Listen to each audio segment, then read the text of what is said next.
This is KNOE 8 News at 10. Good evening. Thanks for joining us. I'm Mark Boyle. And I'm Jenna Browder. First, your No Way weather. Tom? Well, the sun-seasonably warm weather continues a bit longer. Tomorrow should be just about as nice as today, believe it or not. Forecast in about 15 minutes.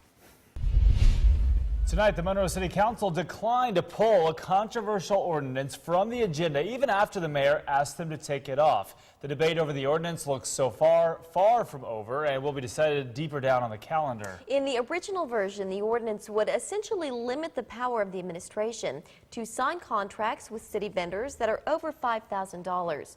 Our Lacey Sharp is live at City Hall with more about tonight's developments. Lacey?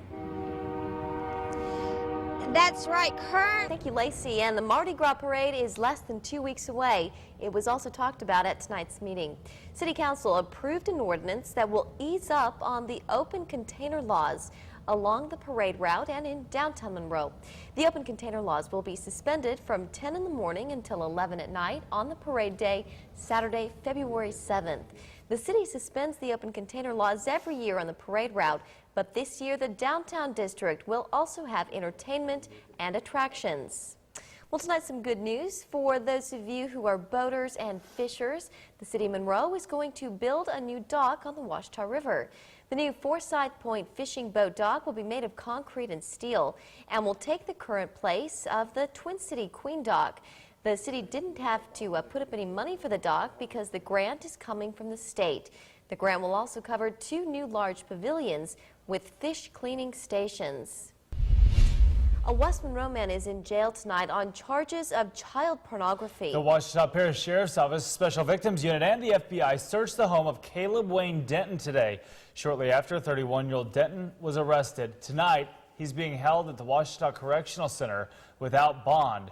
Our web poll question tonight, we're asking, have you checked to find out if you have any registered sex offenders in your area? 42% of you have, 58% of you say you have not. You can always find those at the Ouachita Parish Sheriff's Office or the Monroe Police Department or your local law enforcement agency. Also, we'd like you to vote. Go to our website, knoe.com, if you haven't done so. A new building is in the works for the Ouachita Parish Schools. Superintendent-elect Don Coker says the district is continually growing and it's forcing the need for a new building. That'll be the East Ouachita Middle School. Now, the brand new school will help clear the crammed halls of Ouachita Junior High. One parent we spoke with says she's excited about the plan. Well, I think it's wonderful that we have a new school that will serve the kids that live in the Swartz area. And I'm excited that maybe she'll have a chance to attend that school. I also teach at the high school, and so the kids that I get will also come from that school. Coker says the land for the school has been purchased. Crews should break ground sometime this summer. The school is predicted to be open in time for the 2016-2017 school year.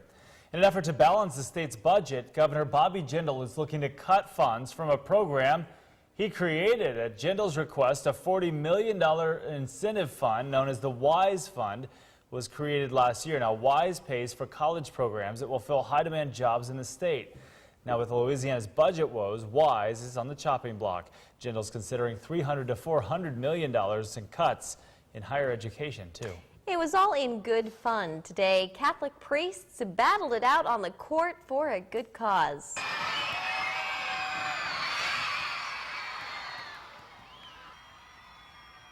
Jesus the Good Shepherd. Catholic school kids cheered on local priests and school administrators as they shot hoops during the basketball tournament. The money raised from the event is going to Smiles Playground, being built at Caroli Park in West Monroe. The playground is like no other in the area, offering ramps for wheelchairs and a place for kids of all abilities to play together. Funeral arrangements have been made for a Ruston man who died in a skiing accident in Colorado. Air Force Academy officials say 18-year-old first-year cadet John Jack Lindsay died Saturday at Keystone Resort.